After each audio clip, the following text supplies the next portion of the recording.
ஒரு போருக்கு முன்னாடி ஒரு நரபலி கொடுக்கறது ஒன்று இருந்திருக்கு. அப்படி இது பண்ணும்போது அரவான்கிற ஒருத்தர் தான் தேர்ந்தெடுக்கிறார். கிருஷ்ணன் தேர்ந்தெடுத்த உடனே கிருஷ்ணன்கிட்ட உன்னுடைய ஆசை என்ன அப்படின்னு கேட்டபோது அரவான் என்ன சொல்றாரு, அரவானை வந்து ஒரு பெண்ணாக எடுத்து அவளுக்கு அந்த அரவானுக்கு தாலியை கட்டி கிருஷ்ணன் கல்யாணம் பண்ணிக்கிறார். அன்னைக்கு பூரா தாம்பத்திய வாழ்க்கை இது பண்ணிட்டு மறுநாள் இந்த அரவான் வந்து ஆணா இருந்து பெண்ணா மாதிரி கல்யாணம் பண்ணிக்கிட்டு அலிகளுக்கு ஒரு கௌரவத்தை கொடுத்தவருங்கிற முறையில் அவரை வந்து தன்னுடைய குலதெய்வமா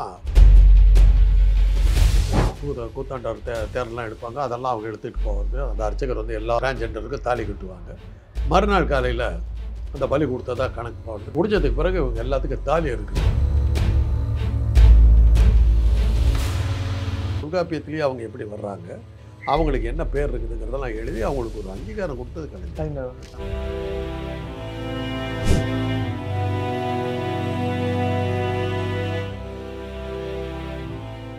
வணக்கம் சார். சார், இப்போ இந்த பௌர்ணமி டைமில் எது ஃபேமஸோ இல்லையோ, அண்ட் அந்த கூவாகம் அந்த ஒரு விஷயம் வந்து ரொம்ப ஃபேமஸாக இருந்துச்சு. அண்ட் எங்கே இருந்தாலும் சரி, அந்த கூவத்தூருக்கு அந்த கூவாகமுக்கு வந்து நிறைய திருநங்கைகள் வந்து வந்துருவாங்க. ஆல் ஓவர்லேருந்து எல்லாருமே அங்கே வந்துருவாங்க. அண்ட் இதோட சிறப்பம்சம் என்னவா இருக்கும் சார், அந்த ஒரு பர்டிகுலர் பிளேஸுக்கு வரதுக்கான ரீசன்?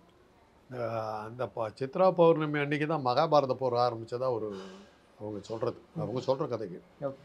மகாபாரதத்தில் இந்த மாதிரி இருந்ததா என்னென்னு எனக்கு தெரியாது. மகாபாரத கதையில் வந்து அது வந்து நீங்கள் பார்த்தீங்கன்னா ஒரு உலகம் முழுவதுலையுமே ஒரு போருக்கு முன்னாடி ஒரு நரபலி கொடுக்கறது ஒன்று இருந்திருக்கு. ஓகே. அது அதாவது இந்த நம்பிக்கைங்கிறது வந்து வெறும் இந்த இந்தியாவில் மாத்திரம் இல்லை, உலகம் முழுவதுலையுமே இருக்குது. இப்போ மேட்டூர் டேம் கட்டும்போது என்ன சொன்னாங்கன்னா, ஒரு ஏறத்தாழ ஒரு 30 பேருக்கு மேலே நரபலி கொடுத்து தான் அந்த டேமை கட்டினாங்க.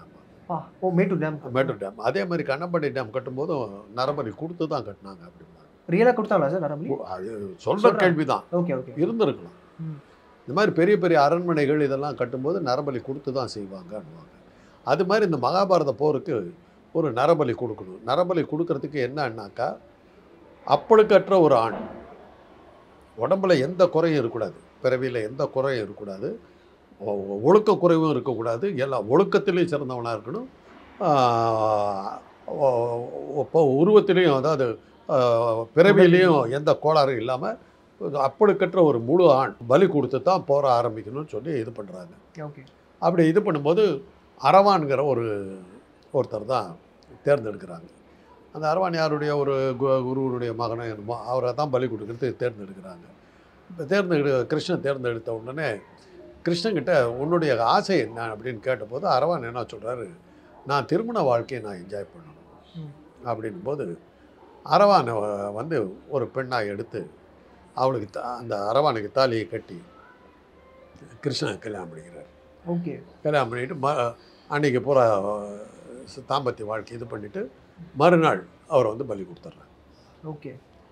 இது வந்து அந்த அரவான் வந்து ஆணாக இருந்து பெண்ணாக மாதிரி கல்யாணம் பண்ணிக்கிட்டு ஒரு வாழ்க்கை வாழ்ந்து அப்படி இருந்து தன்னுடைய இனத்துக்கு அந்த டிரான்ஜெண்டருக்கு அந்த அலிகளுக்கு ஒரு கௌரவத்தை கொடுத்தவருங்கிற முறையில் அவரை வந்து தன்னுடைய குலதெய்வமாக அந்த உலகத்தில் இருக்கிற அலிகள் பூராவுமே அவங்க அதை கொண்டாடுறாங்க. அதுக்கான கோயில் வந்து விழுப்புரத்துக்கு பக்கத்தில் இருக்கிற கூவாகரம் ஊரில் கூத்தாண்டார் கோயில் இருக்குது. அந்த கூத்தாண்டார் கோயிலில் ஒரு இடத்துல அந்த அரவான் விக்கிரகம் படைக்கப்பட்டு அங்கே பூஜைகள்லாம் நடக்குது. அதனால் உலகம் முழுவதில் இருக்கிற டிரான்ஜெண்டர்ஸ் அல்லது அலிகள் இவங்கெல்லாம் அன்றைக்கி அங்கே சித்ரா பௌர்ணமி அன்றைக்கி வருவாங்க. ஓகே.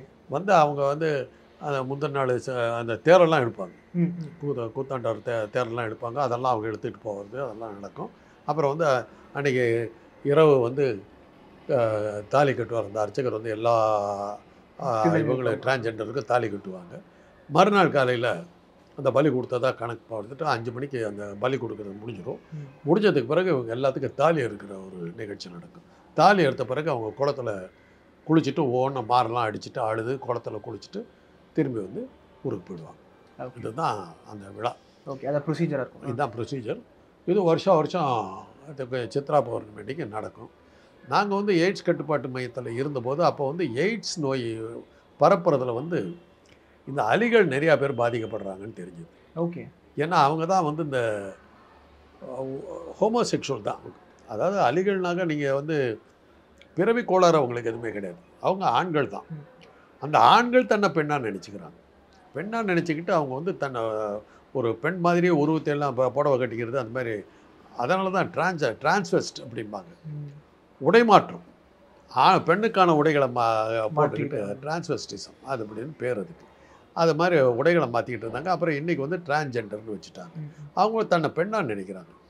ஒரு நாளைக்கு 4 தடவை 5 தடவை ஷேவ் பண்ணிக்குவாங்க. ஏன்னா தாடி மீசை வளர்ந்துக்கிட்டே இருக்கும்.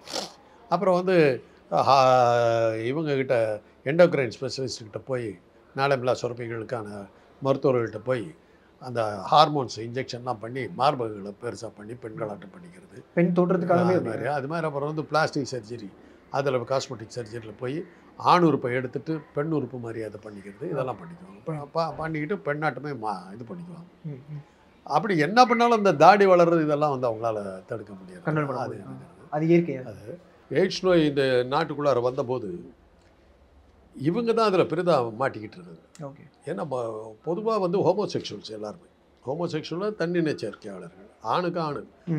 அவங்கக்கிட்ட ஒரு பழக்கம் என்னன்னாக்கா உடலுறவுக்காக பெண்கள்கிட்ட அவங்க போகவே மாட்டாங்க. ஓகே. அதுதான் அவங்களுடைய இது. அவங்க என்ன சொல்லுவாங்கன்னா, பெண்ணுங்கிறது வந்து மனித இனத்தில் கீழ்ப்பிறவி. செக்ஸுக்காக ஒரு ஆண் வந்து ஒரு ஆணாக இருக்கிறவன் வந்து ஒரு பெண்ணுக்கிட்ட போய் செக்ஸுக்காக காலில் விழுகிறது தப்பு.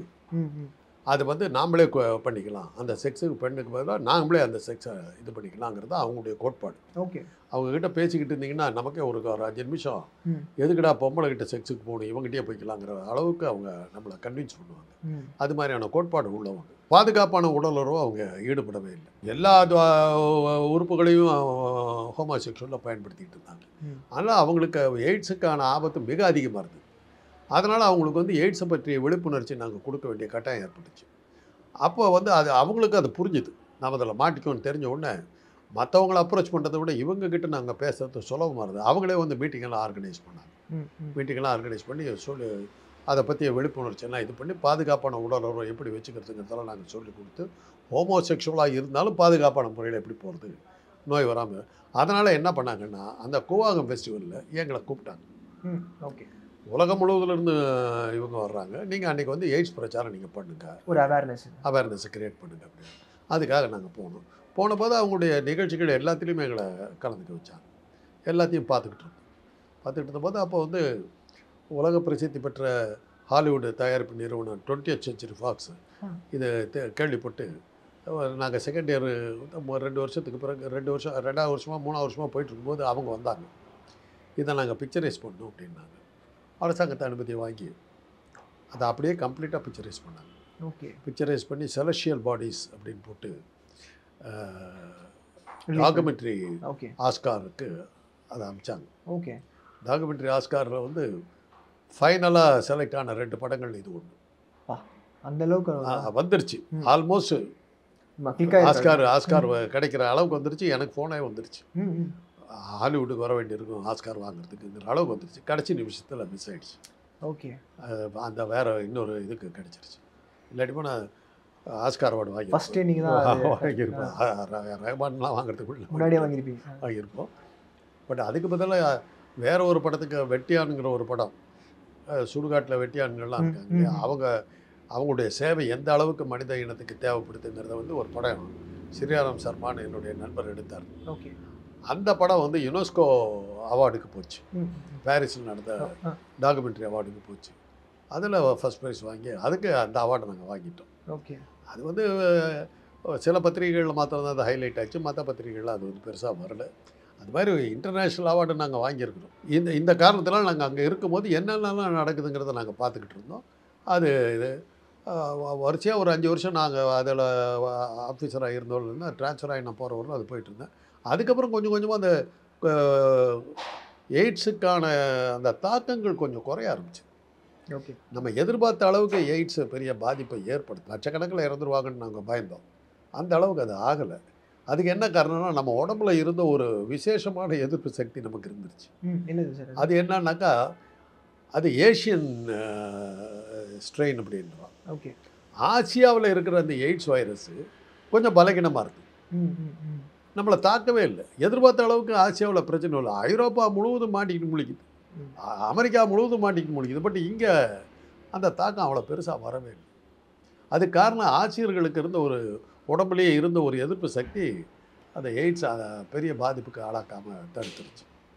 அதனால தான் எந்த வைரஸ் வந்தாலுமே நம்ம ஊரில் வந்து அந்த பாதிப்புகள் வந்து அவ்வளோ பயங்கரத்துக்கு இருக்கிறது இல்லை. இப்போ கொரோனா கூட நீங்கள் வந்து எதிர்பார்த்த அளவுக்கு பெரிய பாதிப்பு கேசஸ் வரல.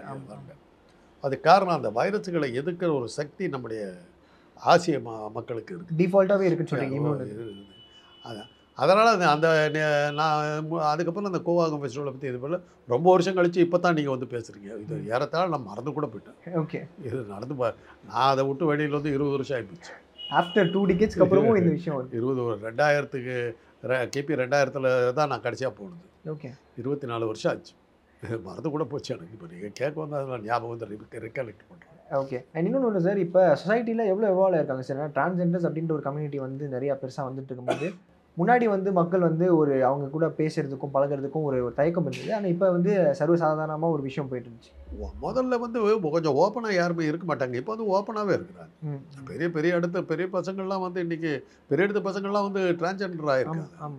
எனக்கு தெரிஞ்ச ஒரு குடும்பத்தில் அவங்க வந்து சொன்னாங்க, அவன் என்னங்க கண்ணுக்கு மையெல்லாம் பூச்சிக்கிட்டு ஒரு மாதிரி தலைமுடியெல்லாம் ஒரு மாதிரி வச்சுக்கிட்டு புருவத்துக்கு மை பூச்சிக்கிறான், கண்ணுக்கு மை பூச்சிக்கிறான், லிப்ஸ்டிக் மாதிரிலாம் தடவிட்டு போகிறான் அப்படின்னு.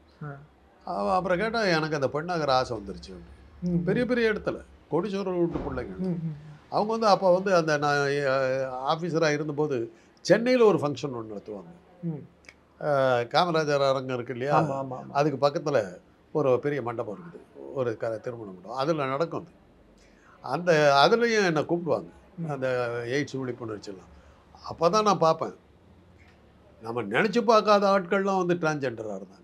பெரிய விவிஐபிஸோட தொழிலதிபர்கள், அதிகாரிகள், நடிகர்கள், நடிகர்கள் எல்லாம் நினச்சி பார்க்க முடியாத ஆட்களாக இருந்தாங்க. இப்போ காருக்கு வந்து நின்றுச்சு பாருங்க, அதெல்லாம் ஒவ்வொரு காரும் 3 கோடி 4 கோடி ரூபா விலை உள்ள கார்களில் வந்து இறக்குறாங்க. உலக பெரும் பணக்காரர்கள் அந்த மாதிரி நடந்துக்கிட்டு. அதுக்கு நான் போயிட்டு இருந்தேன். அந்த அதிகாரி போஸ்ட் போனதுக்கு பிறகு அந்த கொஞ்சம் எய்ட்ஸுடைய தாக்கமெல்லாம் குறைஞ்ச பிறகு அதெல்லாம் குறைஞ்சிருச்சு, அந்த கூட்டமெல்லாம் நடக்குது.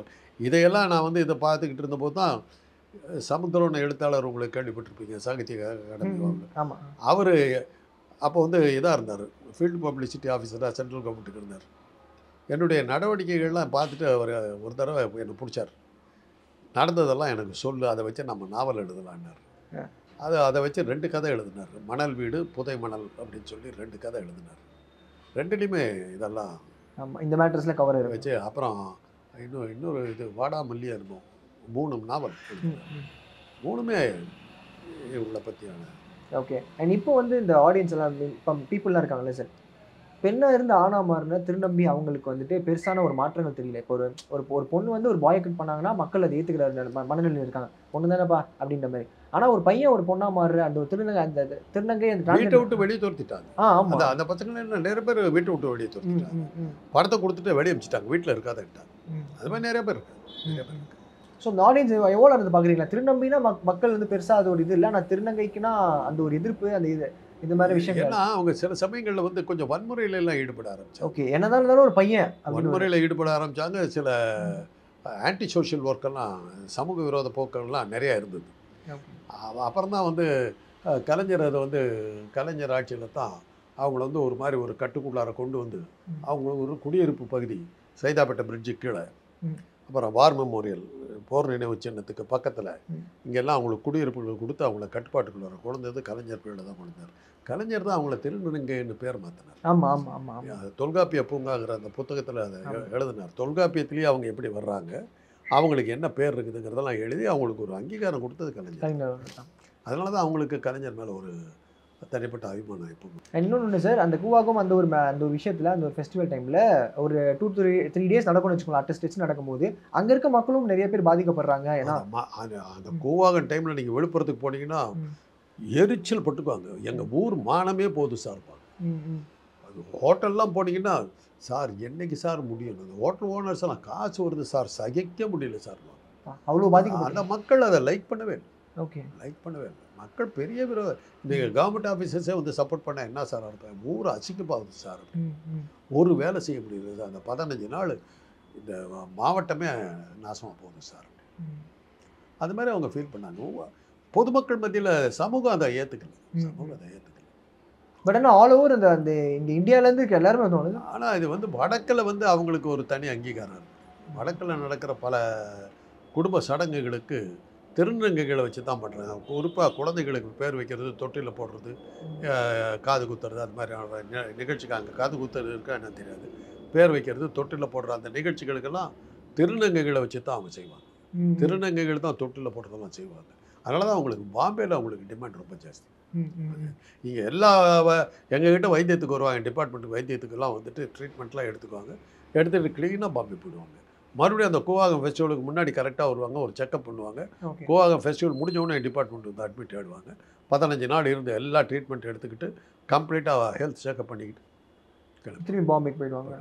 அண்ட் மேஜர் சோர்ஸ் வந்து அவங்க என்ன சார் பண்ணுறாங்க? மேக்ஸிமம் அவங்க இது பண்ணுறது எல்லாமே உடலுறவு, ப்ராஸ்டியூஷன் மெயினாக. அதுக்கப்புறம் நிறைய பல்வேறு விஷயங்கள் அவங்களுக்கு இதெல்லாம் சொன்னால் அவங்களுக்கு மனசு கஷ்டப்படுவாங்க. நிறைய சமூக விரோத செயல்கள் நிறையா நடக்குது. அண்ட் நிறைய இப்போ எவால்வ் ஆகி இப்போ அவங்க வந்து இப்போ ஒரு லாயராக இருக்கான்றாங்க, ஐபிஎஸ்ஸாக இருக்காங்கன்ற ஒரு பாயிண்ட். அதை தான் நான் சொல்கிறேன். நீங்கள் நினச்சி பார்க்க முடியாதெல்லாம் டிரான்ஜெண்டராக இருக்கு. ஆமாம் ஆமாம். என்ன இவர் நிற்கிற, நான் ஒரு அமைச்சருடைய தம்பி. அவங்க அந்த ஃபஸ்ட்டு டைம் அந்த மீட்டிங்கு நான் போகும்போது அவங்க என்னை எதிர்பார்க்கல. நான் உள்ளே போனோன்னே ஷாக் அடித்து நிற்கிறாங்க. ஐயோ என்ன இவரை கூப்பிட்டு வந்திருக்கேன் அப்படின்றாங்க. எங்கள் அண்ணங்கிட்ட சொல்லிவிடுவோன்னு ஒன்று. நான் பார்த்து முழிக்கிறேன், ஏன்னா இவங்கெல்லாம் டிரான்ஸ்ஜெண்டரா? என்னடா இது இவ்வளோ பெரிய ஆளுங்க சமூகத்தில் உயர்ந்த இடத்துல இருக்கணும், இவங்கெல்லாம் டிரான்ஸ்ஜெண்டரா? நம்பவே முடியல. அப்போ தான் எங்கள் அண்ணன் கேட்டார், ஏன்னா எங்கே போயிட்டு வந்தேன்னாரு. அதெல்லாம் தொழில் ரகசியம், நான் சொல்ல முடியாது அப்படின்ட்டு. அதெல்லாம் நான் வெளியே சொல்ல முடியாது. யாரெல்லாம் பார்த்தேன்லாம் சொல்ல முடியாது. பெரிய பெரிய திரை உலகத்தை சேர்ந்த பெரிய புள்ளிகள்லாம் இருந்தாங்க.